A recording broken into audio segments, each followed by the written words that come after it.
আসসালামু আলাইকুম এভরিওয়ান, কেমন আছেন সবাই? Welcome to my new blog. সকাল সকাল ঘুম থেকে উঠে ফ্রেশ আপ হয়ে রেডি হয়ে নিয়ে অফিসে যাওয়ার জন্য আজকে আমি একটু সিম্পলভাবে সেজেছি। কেমন লাগছে আমাকে অবশ্যই কমেন্টে জানাবেন। আমি আমার সকালের নাস্তাটা অফিসে গিয়ে করি, আর আমার সকালের নাস্তা মানে হচ্ছে 1 কাপ চা আর একটা পরোটা। এটা না হলে মনে হয় আমার সকাল শুরুই হয় না। আমার চা আর পরোটা খুবই ভালো লাগে। সেদিন আমি আর শুভ দুজনেই রেডি হয়ে একটু ফিট চেক দিচ্ছিলাম। আমরা যেহেতু দুজনেই জব হোল্ডার, তো আমাদের সপ্তাহে একদিন মানে এটা আমাদের অনেক কিছু।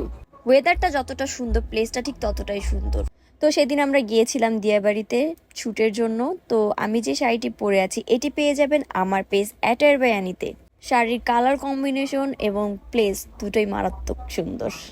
তারপর কি শুট করতে করতে আমি ক্লান্ত হয়ে যাইনি, বাট শুভ ঠিকই ক্লান্ত হয়ে গেছে। দেখেন, সে একদম পুরো মাঠের মধ্যে শুয়ে পড়ছে, এমন একটা অবস্থা। আমি বারবার বলতেছি তুমি এখানে কেন শুয়ে আছো, উঠো। সে বলতেছে না, আমার এখানেই ভালো লাগতেছে। ঠিক আছে, তাহলে তুমি শুয়ে থাকো।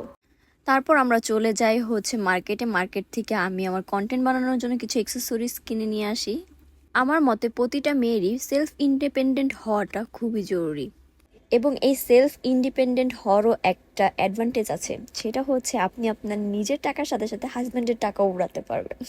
তারপর কি অফিসে ফিট চেক দিতে দিতে আমার ক্ষুধা লেগে গিয়েছে, তো আমি আজকে খাবো হচ্ছে চিপস আর হচ্ছে 2টা ফ্লেভারের আইসক্রিম। তারপর অফিস শেষ করে বাসায় চলে আসি। বাসায় এসে তো আমি হচ্ছে চিংড়ি মাছ ভিজিয়ে রেখেছিলাম, তো চিংড়ি মাছগুলো আমি বেছে নিচ্ছি এবং চুলায় আমি ডাল বসিয়ে দিয়েছি।